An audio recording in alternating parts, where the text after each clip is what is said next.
Hold on to I am. Questioner. Are you ever glad or sad? Do you know joy and sorrow? Maharaj. Call them as you please. To me, they are states of mind only, and I am not the mind. Questioner. Is love a state of mind? Maharaj. Again, it depends what you mean by love. Desire is, of course, a state of mind, but the realization of unity is beyond mind. To me, nothing exists by itself. All is the self, all is myself. To see myself in everybody and everybody in myself, most certainly is love. Questioner. When I see something pleasant, I want it. Who exactly wants it? The self or the mind? Maharaj. The question is wrongly put. There is no who. There is desire, fear, anger, and the mind says, "This is me, this is mine." There is no thing which could be called me or mine. Desire is a state of the mind, perceived and named by the mind. Without the mind perceiving and naming, where is desire? Questioner. But is there such a thing as perceiving without naming? Maharaj. Of course, naming cannot go beyond the mind, while perceiving is consciousness itself. Questioner. When somebody dies, what exactly happens? Maharaj. Nothing happens. Something becomes nothing.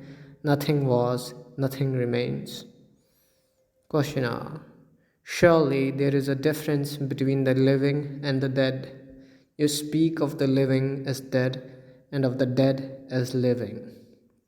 Maharaj. Why do you fret at one man dying and care little for the millions dying every day? Entire universes are imploding and exploding every moment. Am I to cry over them? One thing is quite clear to me. All that is lives and moves and has its being in consciousness, and I am in and beyond that consciousness. I am in it as the witness. I am beyond it as being. Questioner. Surely you care when your child is ill, don't you? Maharaj. I don't get flustered. I just do the needful. I do not worry about the future. A right response to every situation is in my nature. I do not stop to think what to do. I act and move on. Results do not affect me. I do not even care whether they are good or bad. Whatever they are, they are. If they come back to me, I deal with them afresh. Or rather, I happen to deal with them afresh. There is no sense of purpose in my doing anything. Things happen as they happen, not because I make them happen, but it is because I am that they happen. In reality, nothing ever happens. When the mind is restless, it makes Shiva dance like the restless waters of the lake make the moon dance. It is all appearance due to wrong ideas. Questioner. Surely you are aware of many things and behave according to their nature. You treat a child as a child and an adult as an adult. Maharaj. Just as the taste of salt pervades the great ocean and every single drop of sea water carries the same flavor, so every experience gives me the touch of reality, the ever fresh realization of my own being. Questioner. Do I exist in your world as you exist in mine? Maharaj. Of course, you are and I am, but only as points in consciousness. We are nothing apart from consciousness. This must be well grasped.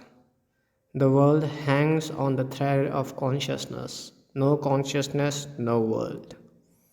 Questioner.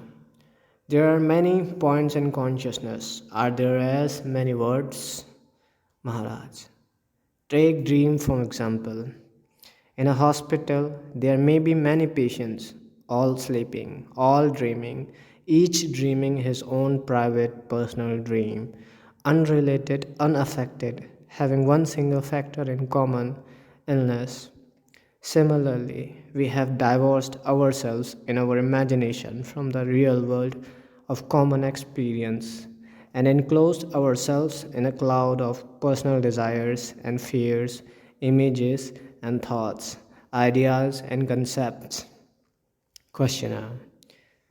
This I can understand, but what could be the cause of the tremendous variety of the personal worlds? Maharaj. The variety is not so great. All the dreams are superimposed over a common world. To some extent, they shape and influence each other. The basic unity operates in spite of all. At the root of it all lies self forgetfulness, not knowing who I am.